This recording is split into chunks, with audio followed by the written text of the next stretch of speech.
Hello, welcome. And today's topic that we're going to be discussing is overcoming self doubt once and for all. So, have you ever caught yourself holding yourself back? Again, I have, and most of these videos are about something that I've done, a mistake I've made, or ones that my clients have made. So, holding ourselves back, sometimes it's such a hard thing to hear, but in the end, who else are we going to blame? Sometimes it's influences, but if we listen to those influences, we inevitably are responsible. So taking accountability for what we take in and for what we listen and what we've been told and changing that's in our hands. So that's something that is empowering that you can use today. So a lot of times one of the reasons that we hold ourselves back is because of self-doubt. We doubt ourselves, we doubt our abilities, we doubt the process, and we have a natural human condition to fear the unknown. And I believe that comes from like our caveman days, just something that had burned into our behaviors and our DNA,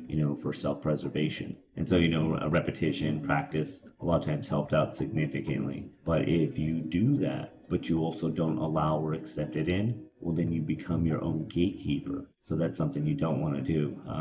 And I did it a lot. So, just to think about that, it's like, what are three ways that we can do that? We can overcome this, and it's like, well, one, you definitely want to stop judging yourself.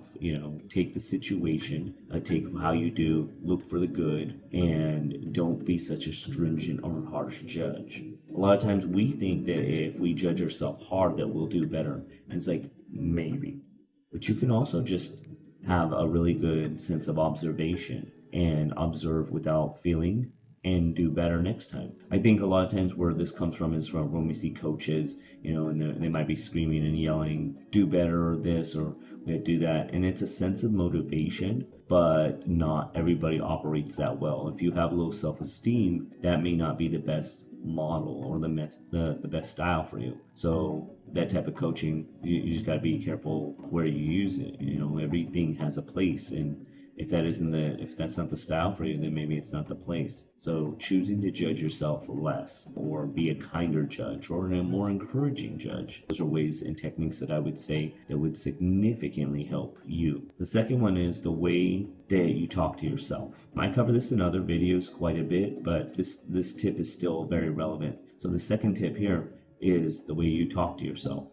Now, most of us would not allow a stranger to talk mess or talk bad or talk down to us, because what gives them the right? Who are they? So to allow somebody to be hot in the mouth and hot in the head, it's just like, why? I mean, who are you? What are you doing? It's like, get yourself and get your life in order. So generally, we wouldn't allow a stranger to do that to us. We don't do that to ourselves either. It kind of fits the exact same models. So whenever you catch that, whenever you notice that, you stop that. You pause it, slow it down, stop it, quit that, end it. And so an activity for that would be to identify how often you do that. How many times a day do you do that? In what situations do you do that the most? And when you become more clear on when that is, then you can recognize it, slow it, stop it, change it. So it's deceivingly hard.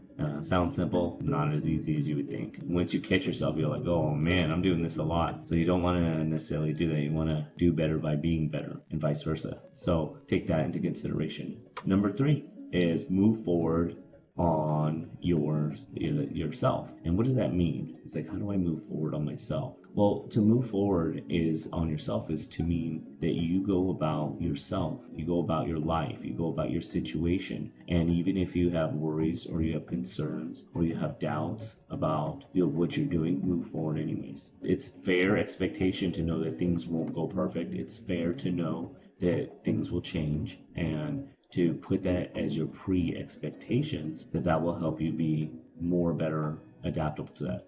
It'll help you be more flexible. So what I would say is move forward anyways, even if you have self-doubt. An analogy I've used before is like, think of self-doubt as like a backpack, and you just put that backpack on, and backpack, you can scream and cry and be a burden, but hey, we're moving forward, like it or not. So like self-doubt. And so maybe that's kind of how I got to this point, where I've created these secondary rules for when I do have self-doubt, and then I've changed the meaning of what self-doubt means to me. And an example of this is like, well, self-doubt just means that I'm exploring and that I'm learning. and that I'm in the unknown, so I'm definitely in the right area, because I don't always want to be in the known area. That's, staying in your comfort zone too long. That's where stagnation. Yeah, I want to walk out into the woods and be prepared and do my best to be prepared for the unexpected and do the best I can, have a backup plan or two. So that's kind of how these things work. And then you grow and you learn, and then you become more adaptable. And then from there, life gets a little bit easier until you stretch yourself to the next challenge. So moving forward, anyways, is one of the tips. Not allowing a stranger to talk to you negatively, and also not allowing yourself to talk to yourself negatively. And then also, changing the way that you think about yourself and judging yourself, kinder, and catching the pattern before it goes on a day-long tirade. Those are the steps I would say would significantly help you out. So thank you for listening. Find a way to take action. Take action today if you can, and see in what ways you can find and locate and reward yourself for doing so. You should be able to change your behavior. And again, with enough exposure and breaking it into small enough pieces, you will overcome. So I look forward to reading about your comments. I look forward to reading about how you're going to take action today, now. And I look forward to hearing about how your successes have helped you in the present and the future with this. So please like, subscribe, and put your comments below and let me know what are your thoughts and your results and your feelings. And I can't wait to read them and, to respond in different ways to help you move forward.